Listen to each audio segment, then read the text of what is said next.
Hi, I'm Dan Ackerman, Zealand Classes Executive Leader. I oversee Zealand Classes of the RCA. Glad to be with you this morning, and I want to talk about retirement as mission. Now that may seem like a difficult or not a topic that most leaders are thinking about, but let me just talk to you a little bit about retirement in the sense that retirement should be done through reinvention that leads to re-engagement. How do we think about those things? Well, there's a book that came out recently by Walter C. Wright through IV Press, and he talked about the third of life.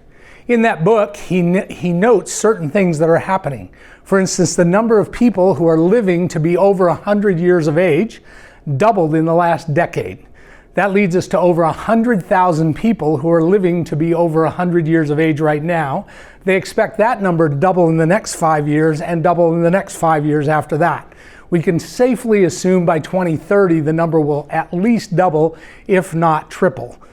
So what does that mean? It means a lot of people are going to have a lot of time after what we would think of retirement, even if retirement is 67 to 70 years old. Second thing we have to think about is that people have used retirement to equal relaxation, which often means they drop out of the church in some way or reorganize their life in some way that says we're going to volunteer differently. So how does a church, how do we as leaders respond to retirement equals relaxation? We have to do some things differently than we have in the past. We have to acknowledge that retirement is happening. We have to think about those things. We have to teach people that life happens in the 3/3. It happens, first of all, 0 to 30 when life forms us. It happens 30 to 60 when life matures us, and it happens 60 plus when we get to engage life, if we've done our work, out of what God has done to form us. So, how do we do that? Let's talk. First, don't disdain retirement. As people get older, even in their 40s and 50s now, people are thinking about retirement. So don't act like it's the end of life. Remind them that this is what God is preparing them for. Think about Moses. 40 years of preparation in Egypt, 40 years in the desert, and the last third of his life leading 1 million plus people out of the Exodus. Think about Paul. First part of his life, a growing Pharisee, a Jewish person, has a moment of change in his life, and suddenly he's now the main apostle who's planting churches, only to find out that he gets arrested and he spends the last third of his life where? In prison as the resident theologian of the New Testament. What does that mean for the third for this? Don't disdain retirement. Don't disdain the third of life. Start discussions about the third of life. Let people know that that's who you are and you're able to talk about it. It doesn't matter whether you're 30, 40, 50.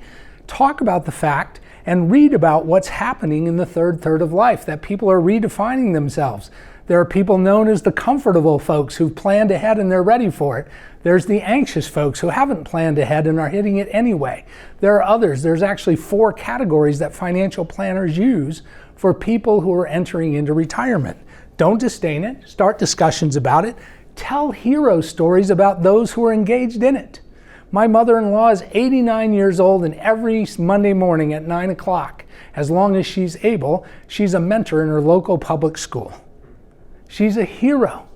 Tell hero stories about people who stay engaged, who reinvent themselves from person that they were during their working years to person that they are in their choice challenge years. So they reinvent themselves from school teacher to person who's doing a small business to reinventing and mentoring other small business leaders. Still the teacher, but different ways.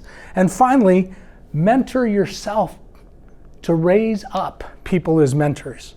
When you read Walter C. Wright's books, one of the key foundational pieces to having a reinvention and re-engagement type of retirement is that you understand how to mentor people. If you haven't been mentored, not having that skill keeps a lot of people from really reimagining, reinventing, and re-engaging their retirement.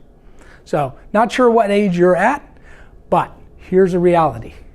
Talk about retirement with your future retirees and help them get from relaxation to reinvention and reengagement. And I'm Dan Ackerman from Zealand Classes, and that's your mission moment for today.